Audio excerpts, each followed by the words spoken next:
Sturdy Livelihood and welcome to my Sige, tomorrow YouTube lang. channel.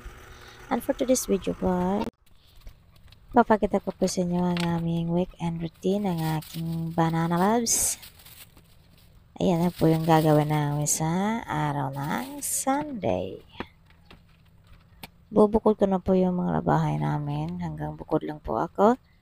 At siya na po yung magkukusot mamaya. Wala pa po siya kasi nagpagupit pa po siya dun sa taas. Habang wala pa siya ay bubukod ko na po yung mga t-shirt, jackets, yung mga undergarments, yung maliliit na mga sinusuot namin, mga kalsones. Binubukod ko na po siya para po mas mabilis na lang po yung paglaba namin mamaya.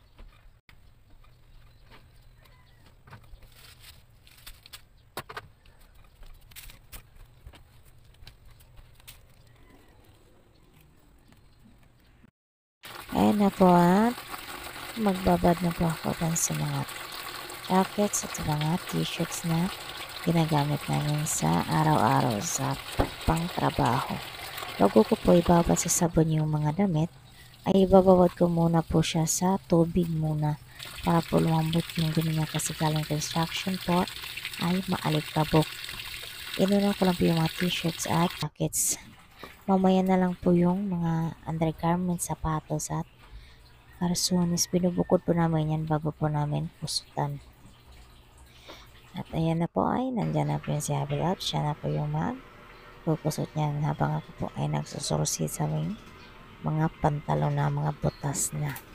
Good for duty na. Pang duty lang na pantalon. Yan lang po yung gawa namin sa araw ng linggo. Siya yung maglalaba. Ako yung may ibang gagawin din.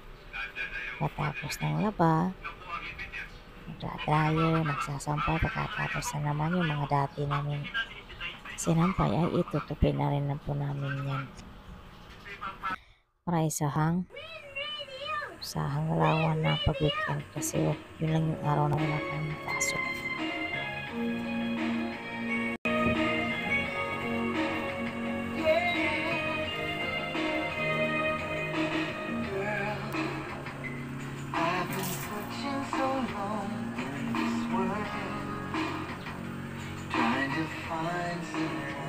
Who could be?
tapos ang matinding labahan kanina matapos na magsampay, mag-dryer, magkuha ng mga sinampay dati at ayan na po at magtutupi na po kami ng hobby loves ko.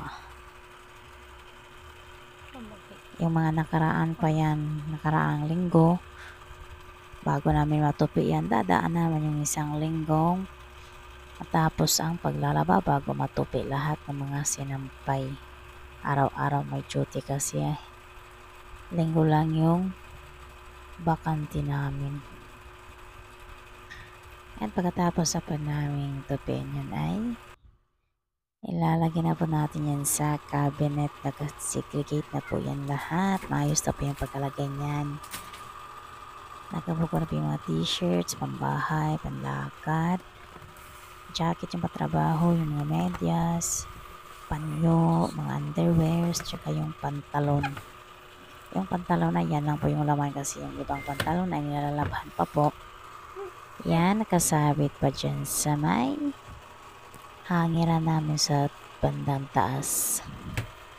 Next week na naman po yan matutupet pagkatapos na naman maglaba.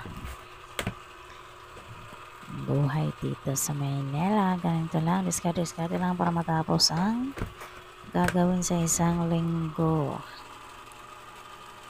So yan, next week mga pantalon, tutupiin ka na namin. Thank you.